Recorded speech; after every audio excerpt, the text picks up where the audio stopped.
কক্সবাজারের চকরিয়া পৌরসভা ১ নং ওয়ার্ড কাজীপাড়া গ্রামে শতবর্ষীয় চলাচলের পথ বন্ধ করে দেওয়ার অভিযোগ উঠেছে স্থানীয় দখলদারদের বিরুদ্ধে। এ নিয়ে ৫ জানুয়ারি বুধবার সকালে চলাচলের পথটি খুলে দেওয়ার দাবিতে ভুক্তভোগীরা সাংবাদিকদের সামনে বিস্তারিত তুলে ধরতে গেলে স্থানীয় দখলবাজ আব্দুল শুকুরের পুত্র ইমনের নেতৃত্বে সাংবাদিকদের সামনে পরিবারের অপরাপর সদস্যরা দেশীয় অস্ত্রশস্ত্র নিয়ে উপস্থিত লোকজনের ওপর হামলা চালায়।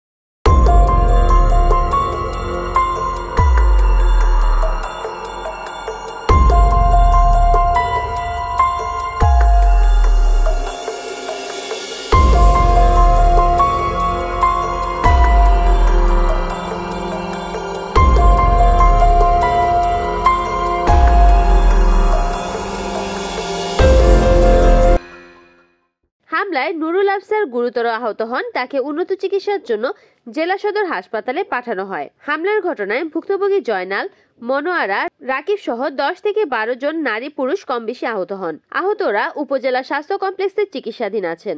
এই ঘটনায় থানায় মামলার প্রস্তুতি নিচ্ছেন বলে জানান ভুক্তভোগী পরিবার। শতবর্ষীয় চলাচলের পথটি খুলে দিয়ে শত শত লোকের যাতায়াতের পথকে সুগম করতে সংশ্লিষ্ট কর্তৃপক্ষের সুদৃষ্টি কামনা করেন ভুক্তভোগী পথচারীরা।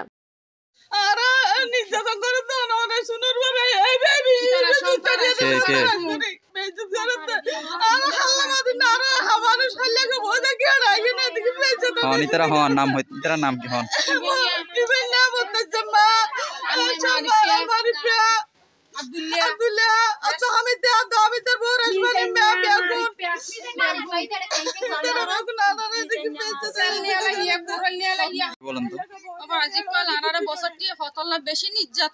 বেশি নির্যাতন করার ব্যবহার খারাপ করে গালালি করে কুরল্য কোভায় শোন তারা কুফাইয়াম একজনতে একজন হাইয়াম একজনতে একজন হাইয়াম পদ দিয়া হইল আগে লম্বা দলে কুফাইয়াম ইতারা গফি হয়ে তাহে দেখা যা এই ইমিনে এক নম্বর ইমিনে সাসা পুরা বাইবেরা দার বিয়াগুন এক জোগয় ইতারা দানিয়া লাইয়া হন্দানিয়া লাইয়া কুরল নিয়া লাইয়া সাল নিয়া লাইয়া বিভিন্ন ধরনের মানুষের সিবি ধরিয়ে রাখি না পারে একজন নেতা বলে কোন গড়িয়ে জিহলে যাইব বউ হদে জামাই ১ বছর জিহলে তাকিব ধরে তারপরে কোন গড়িয়ে হতা।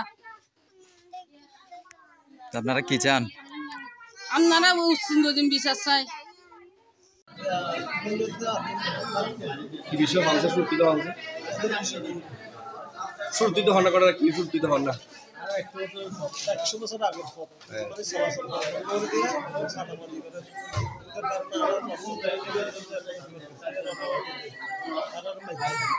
সাংবাদিক হইন সাংবাদিক পরে